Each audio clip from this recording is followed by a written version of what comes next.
Welcome to Peace, Love, and Soup, bringing you significant soups along with culture, cooking, and conversation. Audio nourishment for both the heart and mind, with Brian Delaney and Tave Fashe Drake.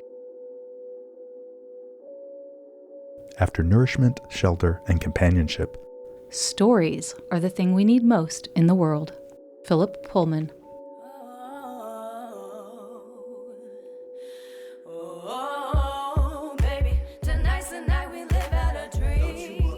Oh my God. Hi, Tave. Hi, Brian. Oh, it's fun to be back in the recording studio with you. Ditto. I miss seeing you every month. Brian, I see you every week. We've just been focusing on behind the scenes work. That's true. Well, let me clarify. I miss recording new shows with you each month. We really need to get interns. We need additional editors to be able to sustain this rate of, I'm going to just call them variety shows that we make. We need to get us a team, Tave. Yeah, we need a team Brian, too.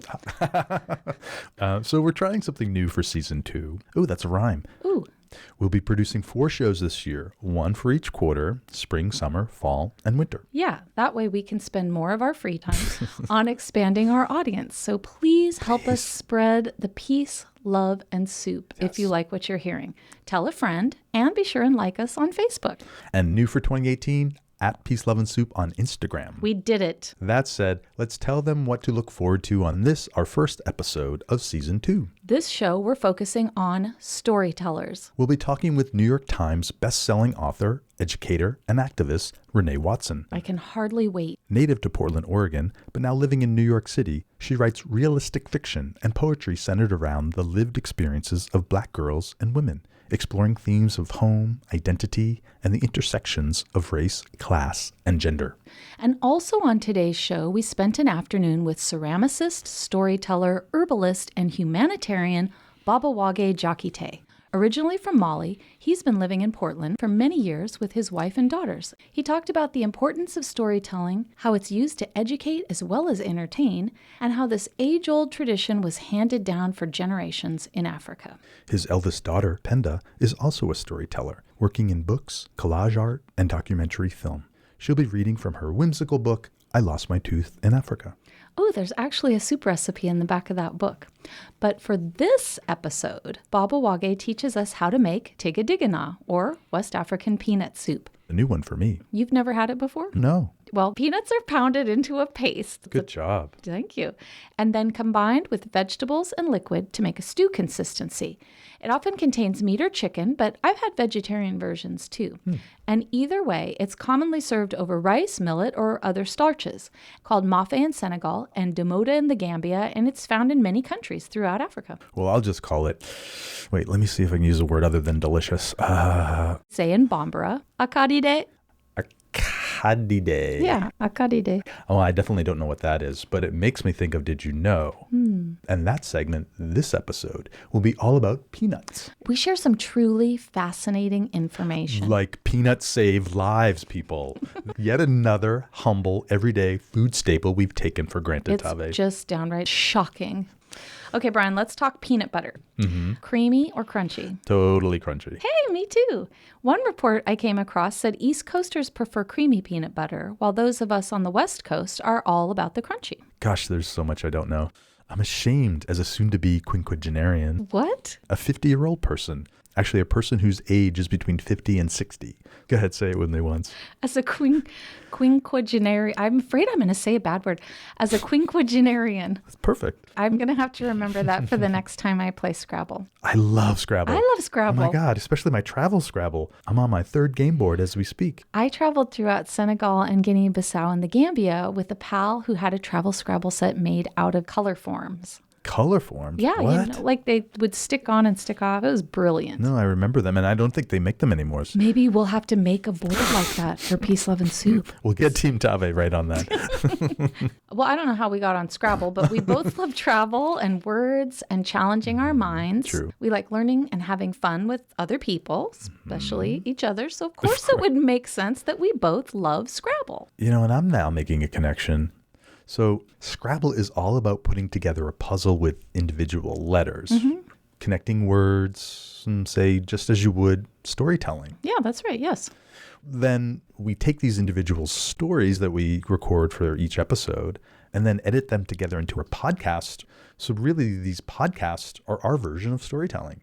Does that make sense? Yes. Yeah. And then we add music and that shared love and universal need for food, which is soup in our case. So really, if you think about it, what we're doing each episode is sitting down together at that communal table to share a bowl of, I'm going to say, Scrabble Soup. I love it. Scrabble Soup. That's the perfect title to start off the new season and this year of storytelling. Perfect. Oh, I'm glad you like it. I like how it all links up like that. I just love how this happens to us.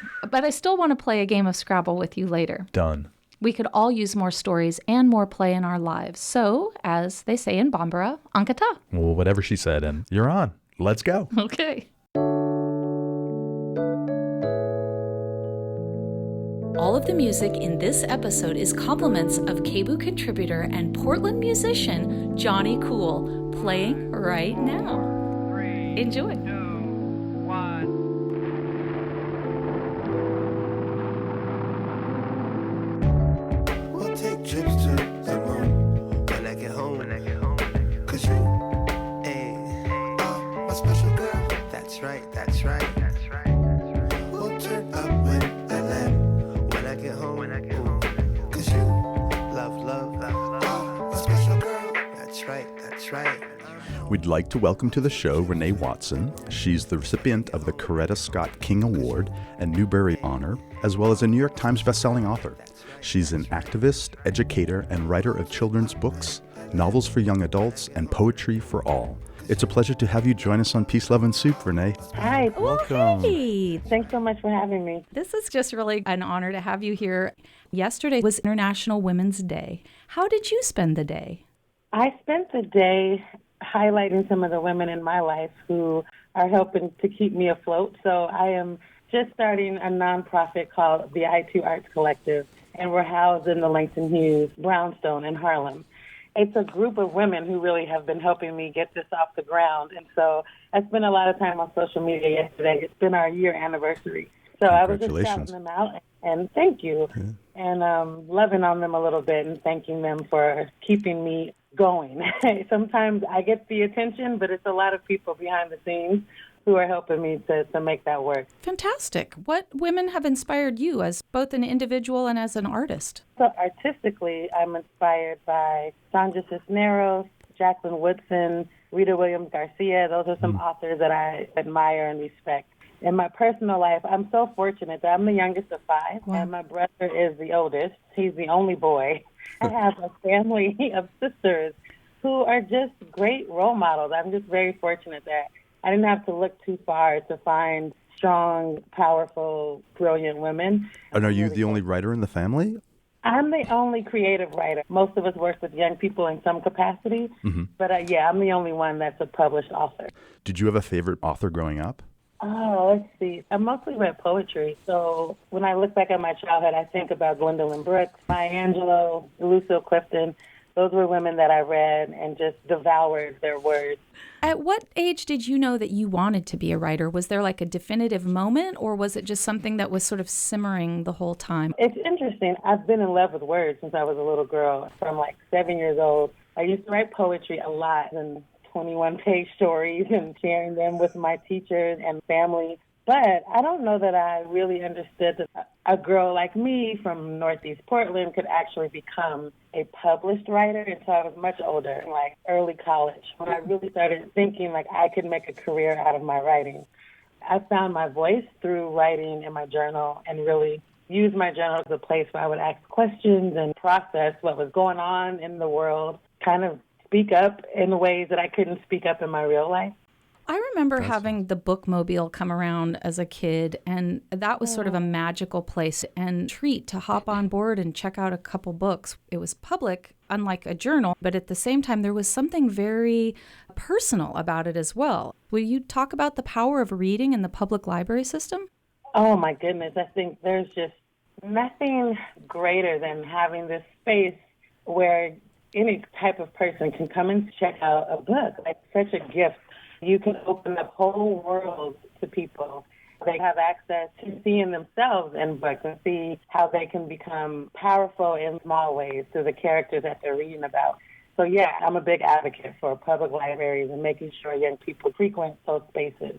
You give lectures and talks at libraries. Yeah, I to was speak to just the kids. in Portland, at the North Portland Library, and I applaud all the libraries who work tirelessly to bring in authors to come read to kids and do writing workshops with young people. I think that's really important. Agreed. Definitely. It's I'm going to go cry. speechless on you and probably start crying.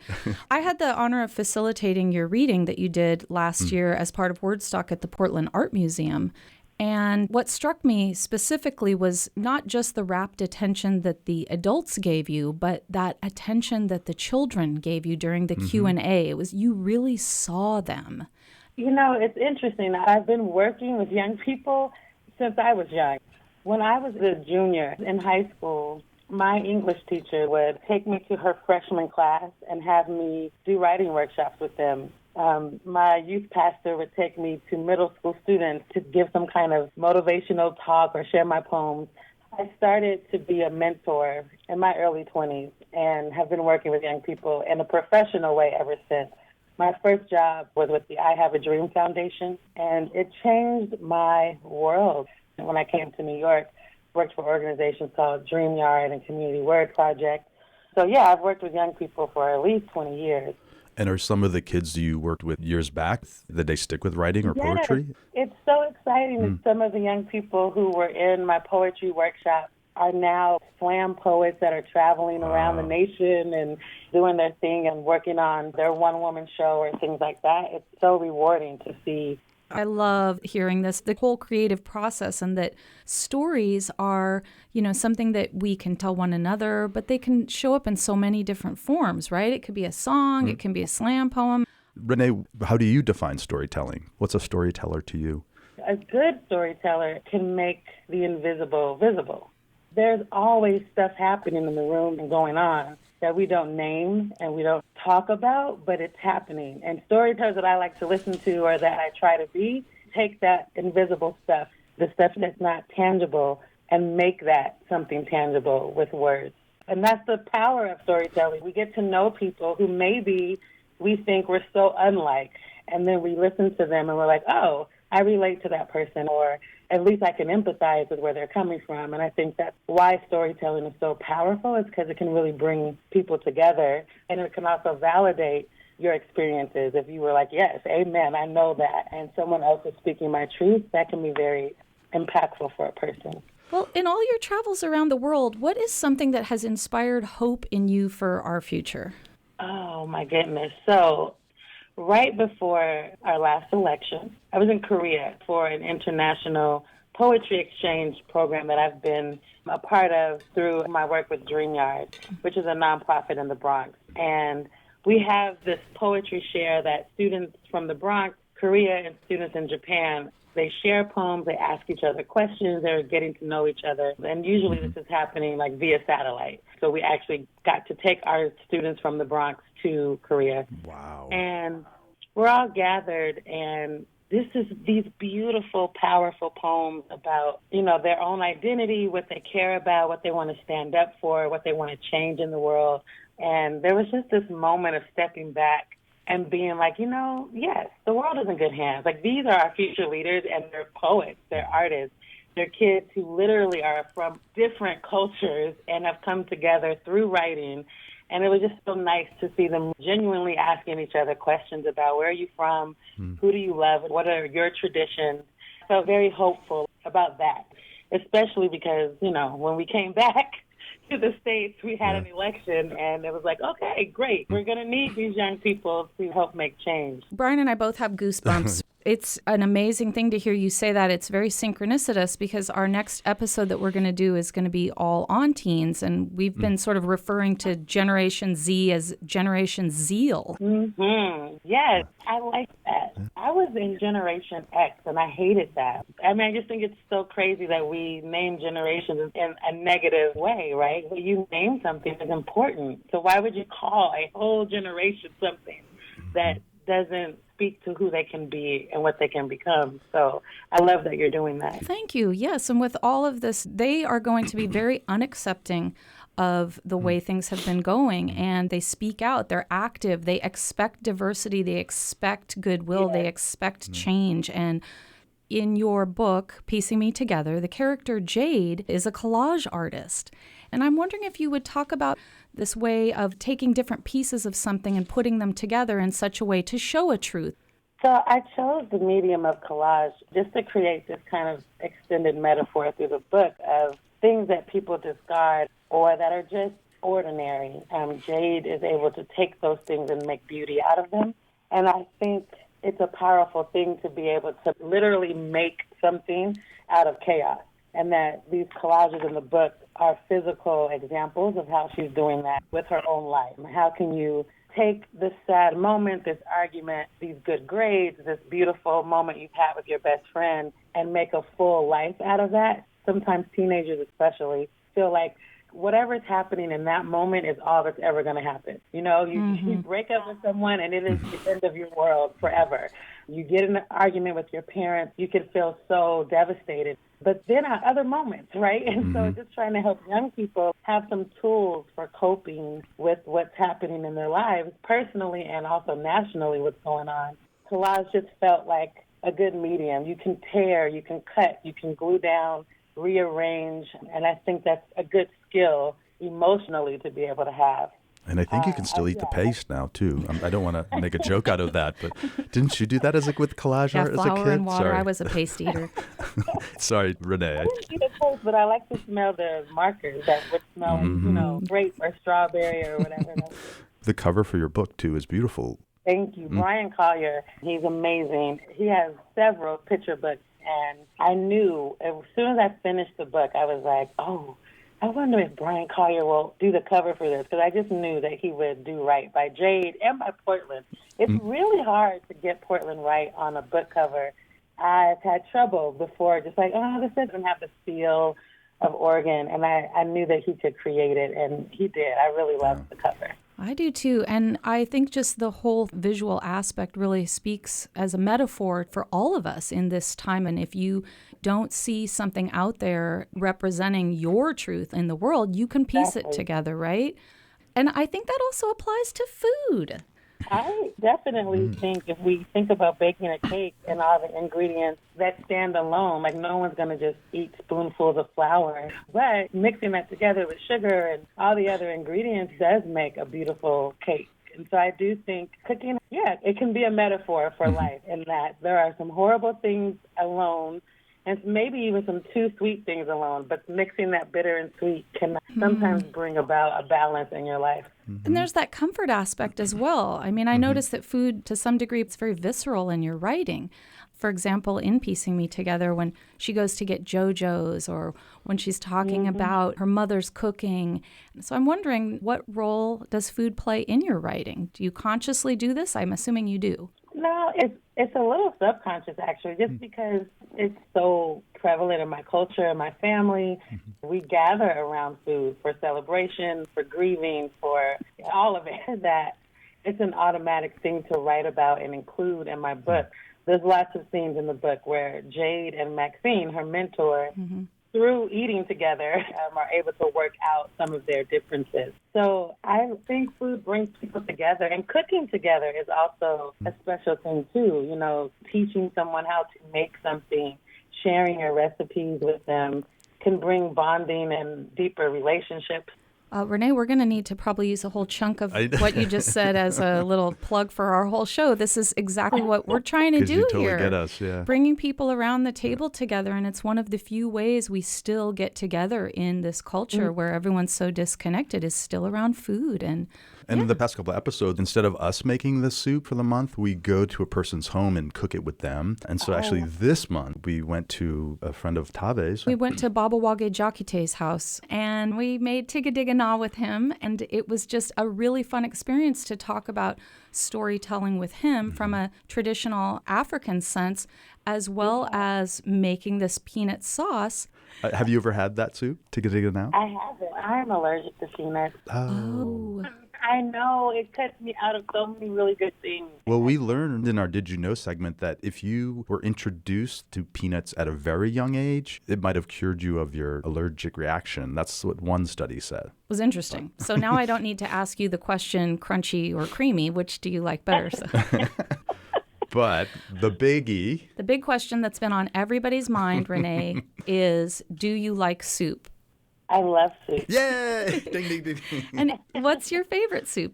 One of my favorite soups is curry, Jamaican curry. My father was Jamaican, and that culture is very much a part of my life, especially it shows up in the food that I eat. And so just this curry chicken soup with big chunks of potato and onion, and you can put carrots in it, and you just simmer it all day. It's a very thick broth. It's so good. And sometimes, depending on who I'm cooking it for, I might add coconut milk just to give it a little sweetness. And what I like about this soup is we make it with the actual chicken wings. So you get these big chunks of wings in your soup. And those wings simmered all day in the curries. Yeah, so the meat is just falling off the bone. I'm salivating. Oh my God, totally. Well, with that said, thank you for your time today, Renee. And it was so lovely to talk to you. Thank you for taking time to talk with me. It's so good to talk to people in my hometown. Well, Portland misses you. Yeah. And can you tell our listeners how to find out more about I2 Arts, as well as any other space that you'd like to send them to for your other stuff? Sure. So the website is i2arts.com, like TOO2, I2Arts. And that has all the information and history behind what we're doing. And then my website is my name, reneewatson.net. And through there, besides my writing, you can find all the projects that I'm involved in. We're delighted that you're moving all about the world, spreading this wonderfulness, reading, writing, Creating activism, better adults. and living your truth. If you're ever here and you have time, we'd love to do some cooking with you. Yes, I would love that. All right. Well, thanks for being with us on Peace, Love, and Soup. Take care. Bye.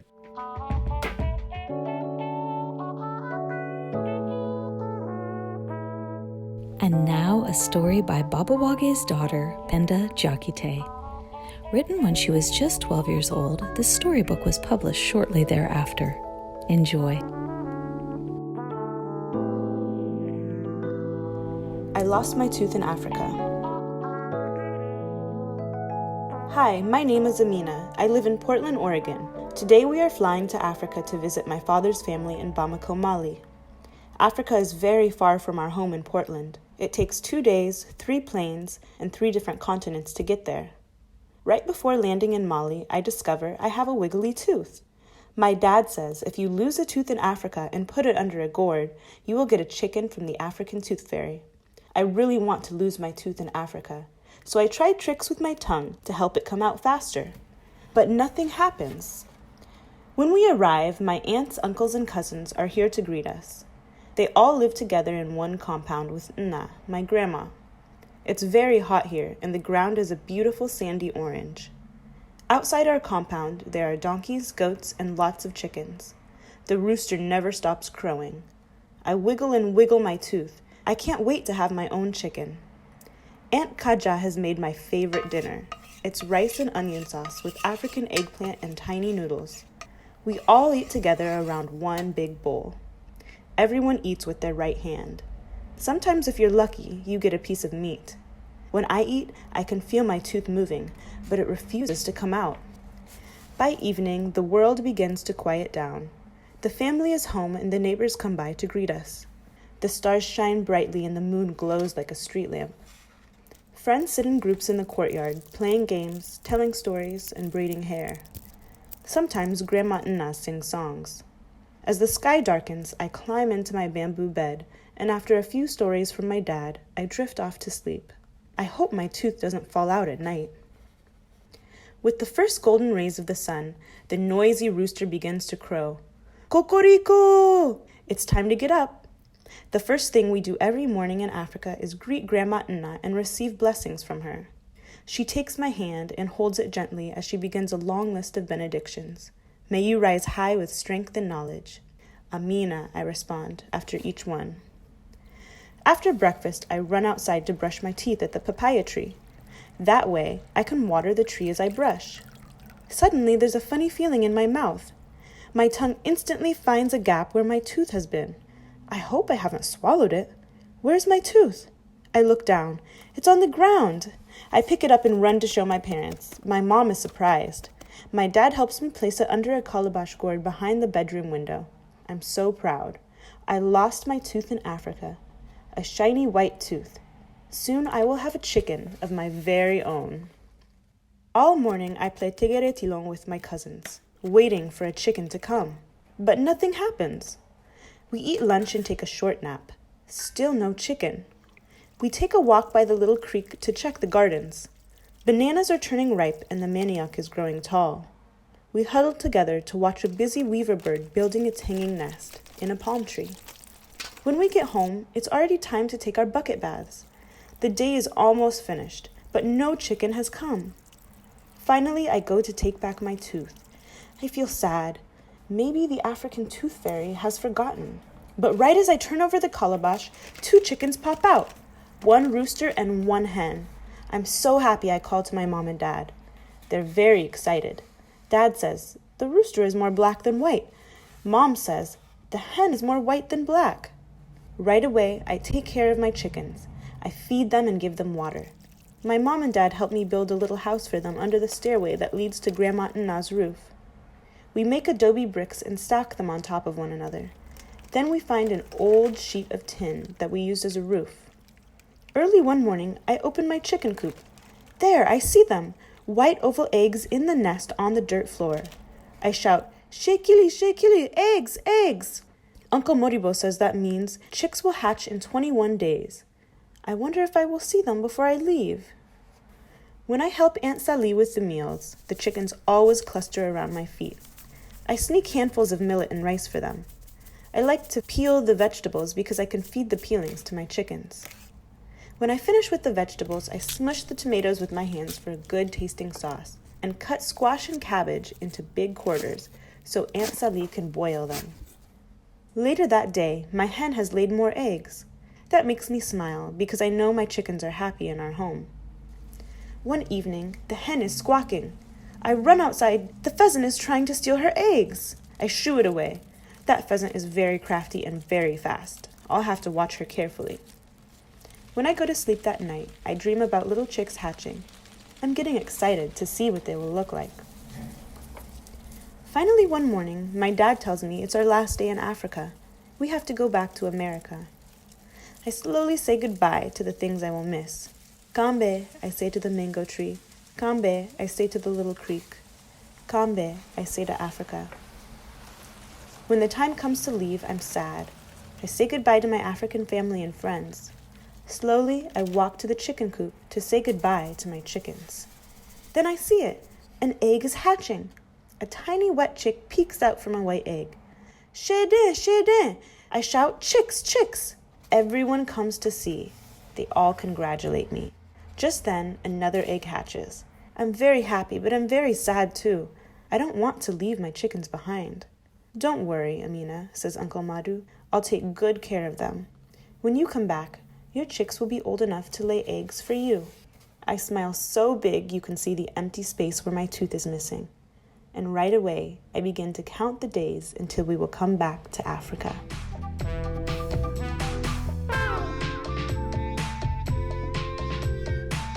Along with being an author, Penda is also an artist, a filmmaker, as well as a clothing designer. For more information, go to pendadiakite.com and pendaware.com, where a percentage of all sales go to educate young girls in Mali, West Africa. You're listening to Peace, Love, and Soup with Brian Delaney and Tave Fashe Drake. Did you know that March is National Peanut Month? And not only that, but March 15th is National Peanut Lovers Day. Nutritionally speaking, the peanut is a protein-packed food source, with more than 25% of it being pure protein. That's a higher percentage than eggs, milk, meat, or fish. Peanuts contain healthy minerals, antioxidants, and vitamins, and an early introduction of peanuts into one's diet can reduce the likelihood of peanut allergies. It's true. In a study recently published in the New England Journal of Medicine, researchers from Great Britain and the United States announced that early introduction of peanuts dramatically reduced the prevalence of peanut allergies. Did you know, just because the word nut is in their name, peanuts are not nuts.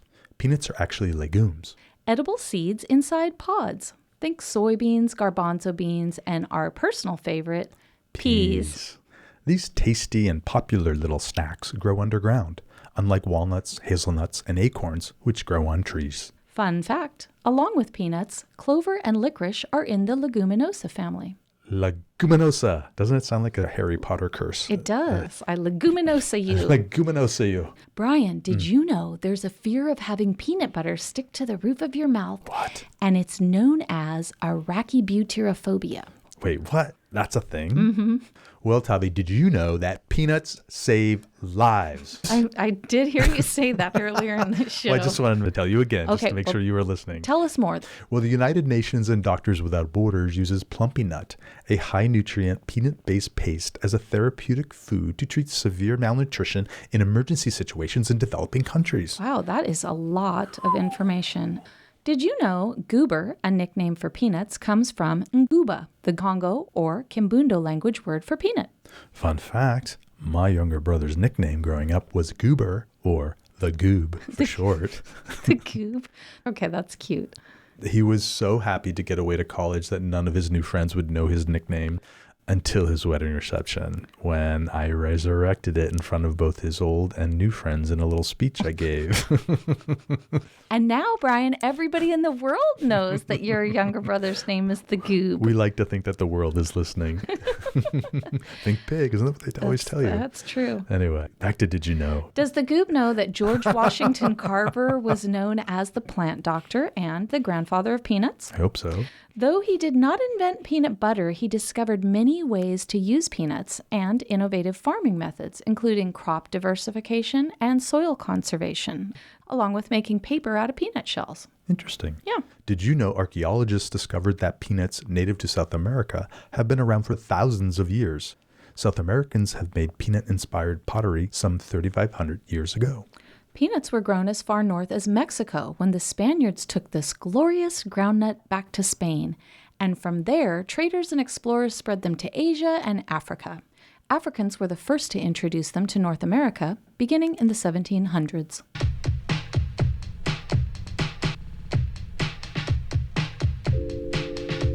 I am Baba Wague Diakite from Mali, West Africa, living in Portland, Oregon. Welcome to Peace, Love, and Soup. Bang, Kanu, Anisuma. Hey, I'm going out tonight, so don't try to call me. Call me. I need to free my mind, so I'm about to party.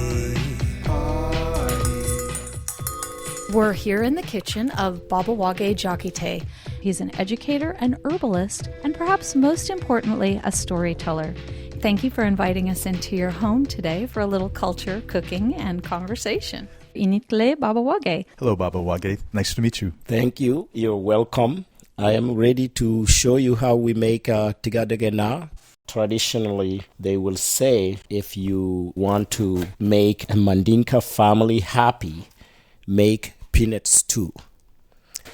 It's a very famous dish in West Africa, Mali, Senegal, Gambia, Sierra Leone, Guinea. All these are old Mandinka land. They were all one people. And so now we are separated by Western colonial political border, which unfortunately made a big impact. 150 years of colonization was not a great thing. Tigadegena, it's just made with local vegetable from the region. We grow a lot of peanut in Mali. And generally when we cook tigadegena, it's served over rice or over grain, depending on where you go. But food, it's also an important reason of people to come together, because once you bring people together and begin a dialogue, the result is there is no more fear.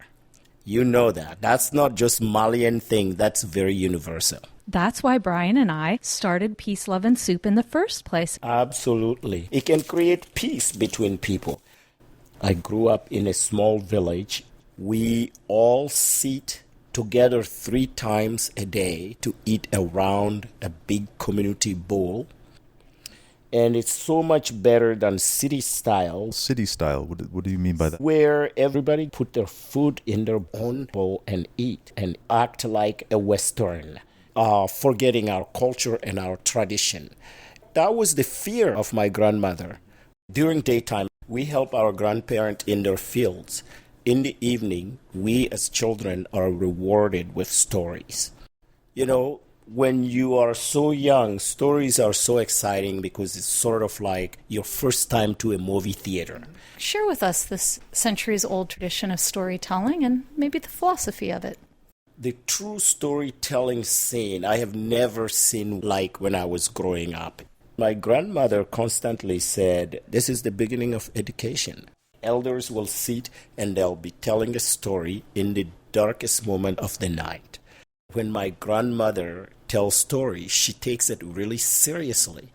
It's almost like she's entering in a different zone of humanity. You can see it in her face. And I remember as a little boy, I would always take the perfect spot right across from her. And I will stare into her eyes as she talk about stars moving and the moon connecting with human, all interacting as one thing, the earth, plant, animals, and humans. Everything is one. That oneness was repeated over and over and over in stories. So we learn metaphorically animals actually are playing role of men. And we also, through my grandmother, see and hear a concern of a tree, giving a voice to an egg. Everything imaginable that you think have no voice had voices in the stories that my grandparent used to tell. And this is what you're also describing as your early education. That's what my grandmother meant. Our eyes needed to be open. In Mali, or many places in Africa, in the old world, things are still said indirectly to help people process their own thinking and find their own answer to it. Because it is within that metaphor, is a tool that is given to you at this point. If you talk about African folk tales, following the characters of animals such as rabbit, hyena, you learn what it means to be a clever person, a smart person, and what role a smart person plays. Stories are all about that, to open young people's mind and eye into that, so their social life can be improved when they find themselves into one. Through my nonprofit tutoring program called Kofali, I worked with kids all my life, both in Mali and in the United States. I think what made me, like storytelling is not just because I learned my family history through it. I learned Africa history. And then in the end, I am so curious about each one of us. Interacting with each other make us a better human. My storytelling is a little different because I do it for the purpose of dialogue, for others to see their own importance. So storytelling is also finding our own missing puzzle with other people. Podcast being so popular now, it's about people telling stories. And it seems that in this day and age, people are very interested in hearing a modern version of storytelling. Yes. The modern version of storytelling helps. It does. I mean, I listen to radio occasionally, but I'm excited to hear other people saying something about their lives. But what makes mine specifically different is the presence, the physical presence with every being. And grateful to the family in which I come from. My grandfather was a cook. I am not a cook. If you think you can't cook, you can still cook soup. That's something we say on the show a lot. Ah, okay. Even if you're not a cook, you can still cook soup. Yes. Okay. Well, getting into the ingredients of your delicious soup, I can smell this fresh ginger. Do you want to talk about the other things? We have eggplant, cabbage, whole okra, chopped onion, habanero, and the best part is garlic. And this is my little garlic thing. Note that this is a mortar and pestle. Yeah. And this needs to be crushed a lot. Generally, I just put this in my mouth and eat it. The more you crush garlic in your mouth, then suddenly that's where all the effects are present. Yeah. What are the benefits of that? Garlic? Mm-hmm. From your herbalist background, what are the benefits? Good for lungs and liver and digestive system. One of my best recipe is raw garlic blend together with ginger and turmeric and add lime juice to it and drink it. Ooh, Brian, that sounds good for you because you love turmeric. Oh, you do? Yeah. So should I make a little at the end of these? Oh, I'd love it. Are you adding to that, Baba Wague? This is the powder chicken broth herb box that he's mashing with the head of garlic. Mm-hmm. It's beautiful for substituting salt, and it has no MSG in it. I'm going to put a little pepper in there. Oh, maybe a quarter teaspoon. It smells really good. Mm-hmm. Smash this together very nicely. So you can see I put the pan on low flame. I'm going to put this much oil in there. Say 3 tablespoons. So my pan was in a low flame for a while. And I have a spice here. This is sumbalamugu. This is from a tree in Mali called Nere tree. Sumbalamugu is known as the stinkiest spice, but had brought more people together as couple I have ever seen. It's a love drug. It is. I have a substitute for those of you who are not able to get sumbalamugu. You can substitute miso paste. So here I am. You're back at your pot. I am sauteing onion with tomato paste. And it's 6 ounces of tomato paste that you put right in there with that whole chopped onion and all of the garlic and bouillon. Look at it, how beautiful it looks. Mm-hmm. At this moment, roll your chopped chicken in there. And then we put in right now 2 tablespoons of grated ginger. Add a tablespoon and a half of bouillon powder. Add a little bit of salt. Then all these are mixed together. And then at this point, I get to close it for 5 minutes. Yep, I'm going to leave it there. So the next thing will be a quart of chicken broth. And then after this, I'm going to fill the same quart box with water and add it to it. We let it boil a little before we add all the veggies. We use Chinese eggplant, so it's one of the long purple ones. We cut up all uniform circles. Yes. A whole green cabbage just wedged into about 6 or 7 chunks. We have chopped spinach in there. So probably about, maybe a pound of chopped spinach. And then when it cooked a little bit, 16 ounce. The all-important peanut butter, because that's what our soup is named after. Yes. I'm going to let it cook a little bit.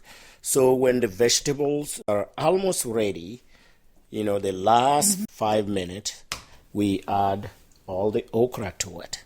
At this point, we want habanero to cook, but we don't want it to pop open. When it's cooked, we will remove the habanero and put it on the side. So then we give the pleasure to those that don't like it, and give the pleasure to those who want to nibble it with their food. And we want to make sure the stem doesn't pop out of it while it's cooking. I won't. Could you tell our listeners how to find more information about your school? It's called Kofale. It's a tutoring program. It's not a school. Yes. And it is a nonprofit. Yes. It means gift exchange. This name came about when my first daughter was born, and a friend of ours decided that they would do the naming ceremony in their village. And that was the beginning of it. Every year we go visit. I think there was maybe 7-8 students at the beginning, but with our support, they grew until 2 years ago, became 1,700 students, 20-something years of relationship. Every year we bring school materials to the village, and we do fundraiser through the Kofale nonprofit that we're very sustainable with, that is only supported by donors from the U.S. Through Kofale, even our students that are at the university level or high school level, we still aid them by hiring math teacher and also hiring a teacher that will assist them to help them accomplish their education faster. But this program was not only about children education. It was also to expose the West in general to Malian culture. And I spent years bringing a lot of people from Portland, and it was very successful until suddenly we started having a problem in Timbuktu area of Mali. And then the U.S. Embassy and the Peace Corps pulled themselves out. It's been a terrible thing. Wow, last 6-7 years, really. People are afraid to go in the country. Once the most gentle, the most friendly place in the world. It's really unfortunate. To learn more about us, you go to www.kofale.org. Kofalen is K-O and then dash F-A-L-E-N. .org. We're Portland-based organization here in the Great Pacific Northwest. That's right. So you can see the little peanut oil surfacing. This is an indication that our sauce is ready to be eaten. You can feed probably 10 good people with this right now. And how many bad people do you think you could feed? You know, what food does is filter us, so there will not be a bad person around food, you know. So anyhow, look at this beautiful thing. It's done now. Clearly you're a visual artist as well, because look at the impact of that soup. Yeah. Remember, Brian, everything is connected. Everything. Okay, you want to try it now? Yes, I do. All right, so it's now time for tasting. Tavi, you're first. Let's see. That's it. Wow. Tastes like Mali? Yes, it does. It tastes like West Africa. That is complex. And now we're going to find out what Brian Delaney thinks of this. Well, first off, for me, and Tavi knows this, I'm not big into cream soups, so I like the alternative versions of cream soups. And this, it tastes very creamy from the slowly cooked peanut butter. I really appreciate that. And then the cooked eggplant is delicious. Well, the anteater kind of tasted with his tongue, but Haina, if it's in his stomach, he says it's good. Thank you so much for having us here to share in a wonderful history of Malian storytelling, as well as this wonderful soup. Yes, thank you, Baba Wague. To you too. So here are the ginger. Oh, that's right. You promised me a healthy cocktail. Here we go. So this is ginger and turmeric? Ginger, lime, turmeric, and honey. Delicious.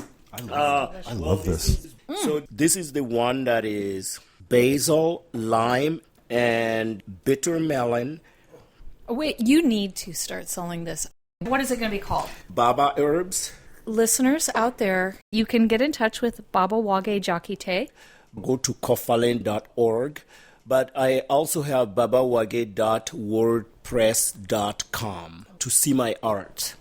Many ways to get in touch with him. Oh, yeah. I am the rooster head in the sauce. What was that? In West Africa, if they say, oh, I'm like a rooster head in the sauce, it just means I'm visible. I'm visible. It's a proverb. Oh, that's a crack up. Yeah. Iniche, kosobe, kosobe, kosobe. Che inibaraji. Ifana inibaraji. What she said. Iniche inibaraji. She said, thank you very, very, very much, and many blessings. And I said, thank you, and many blessings to you too.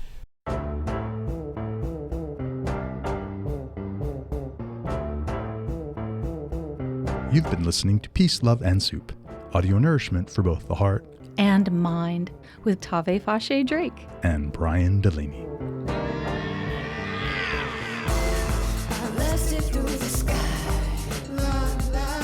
In closing our show, we'd like to leave you with this quote. Perhaps the mission of an artist is to interpret beauty to people. The beauty within themselves. Langston Hughes. Join us next time for Season 2, Episode 2, our summer show. We'll be celebrating the voices of today's youth with all their brightness and energy. Known as Generation Z, we've decided to call them Generation Zeal. Ooh, zeal. That's a good Scrabble word. 13 points, 26 if you hit a double word score. Or if you have a Z on the triple letter and then the whole thing on a double word score, then you could have 66 points. The sign of the devil. I think it's time we played that game. Oh, hashtag Scrabble Soup.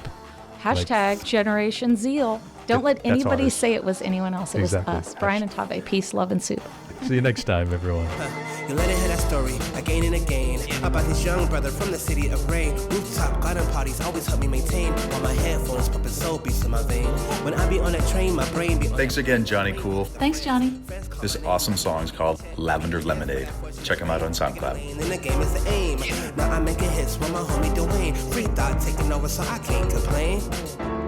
Nah, I can't complain. Travel the world and live out your dreams from Portland, City of Roses, LA, where them girls is gorgeous, New Orleans, stand up like soldiers, even NYC. Now we gon' take them to Tokyo, Mexico, fly me to Hawaii, Brazil, all of Africa. When I get back, I'll get back to ya. For more information about today's show, along with artist links, photos, recipes, and more, visit us on our website.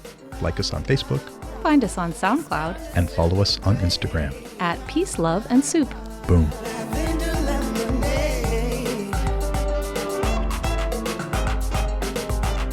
Like, look at me now.